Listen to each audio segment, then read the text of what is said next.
دنیا سے اگر چمچے ختم ہو جائیں تو دنیا سے جھگڑے ختم ہو جائیں۔ ہاں، چمچوں سے کھانے والوں کے منہ جلتے ہیں، منہ یاد رکھنا، اس لیے کہ ہاتھ سے کھاؤ گے نا تو ہاتھ بتائے گا کہ کتنا گرم ہے کہ نہیں گرم ہے، چمچہ کبھی نہیں بتائے گا۔ چمچے نے تو بتانا ہی نہیں، کہ اس کا کام ہی نہیں، وہ تو چمچہ رہتا کچھ ہے بتاتا کچھ، چمچے کی تعریف ہے۔ اس لیے آپ گھر میں ہو تو بھی چمچے مت پالو۔ کچھ ساس لوگ ایسی ہوتی ہیں جو کچھ بہوؤں کو چمچ بنا کر رکھتی ہے، ان کی بھی ضرورت ہے، ہنسنے کی بات نہیں۔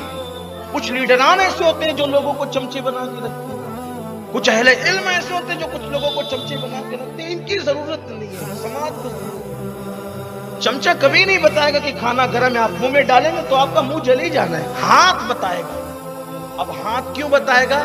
کیونکہ ہاتھ آپ کے جسم کا ایک حصہ ہے اور اس کو آپ سے ہمدردی ہے۔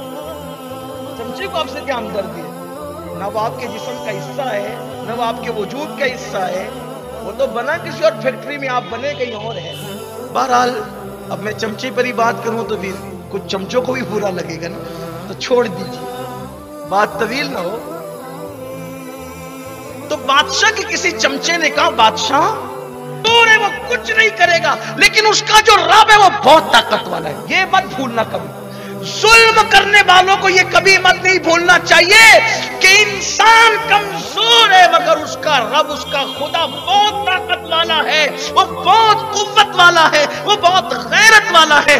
بڑھیا کے متعلق چمچوں نے کہا وہ کر کیا لے گی؟ بادشاہ بہکائے میں کہا توڑو اس کی جھوپڑی۔ اس کی جھوپڑی توڑ دی، بڑھیا بھیک مانگنے گئی تھی، جب واپس آئی تو دیکھا کہ جھوپڑی نہیں ہے، سوچا کہ میں کہیں غلط بوڑھی تھی، غلط جگہ تو نہیں آ گئی، لیکن پھر کہا کہ ارے اسی کے محل کے سائے میں تو میری جھوپڑی تھی، توڑ دی ان لوگوں نے۔ خدا کا کرنا، جھوپڑی کا ٹوٹنا تھا کہ برسات شروع ہوئی، برسات ہوئی، ایسی ٹھٹری وہ بڑھیا، اور رات پوری اس نے سردی، کڑاکے کی سردی میں گزاری، اور اس سردی کے بعد اس کو آیا غصہ، اور غصہ آیا، وہ کر کیا سکتی تھی؟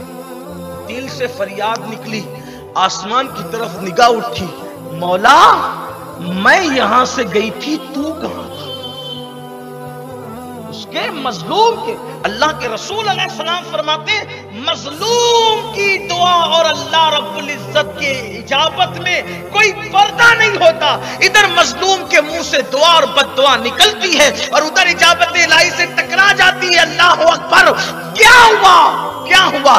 کہ میں نہیں تھی، تو تھا، اور میں کمزور ہوں مگر تو کمزور نہیں ہے۔ میں کسی انسان سے نہیں بلکہ میں تجھ سے انصاف چاہتی ہوں، بس اتنا کہنا تھا، تجھ سے انصاف چاہتی ہوں۔ ایک زلزلہ آیا اور بادشاہ سمیت پورا محل زمین کے اندر دھس گیا۔ یہ بد دعا کا نتیجہ، یہ بد دعا کا نتیجہ ہے۔ اور ایک گفتگو، ایک آخری بات سن لے بد دعا کے حوالے سے، تاکہ تم کسی کی آج کل کے نوجوان لڑکے تھوڑی سی جم ویم کر لے، طاقت ہو جائے، کوئی بائک سے ٹکرا جائے، خود ٹکرایا پڑاک سے مارے گا، خود ٹکرایا بولے گا دکھتا نہیں ہے۔ جوانی کے نشے میں کسی پہ ظلم نہیں کرنا۔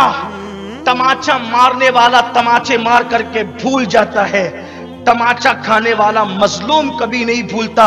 ظلم کرنے والا ظلم کر کے سو جاتا ہے، مظلوم ظلم سہ کے کبھی نہیں سوتا۔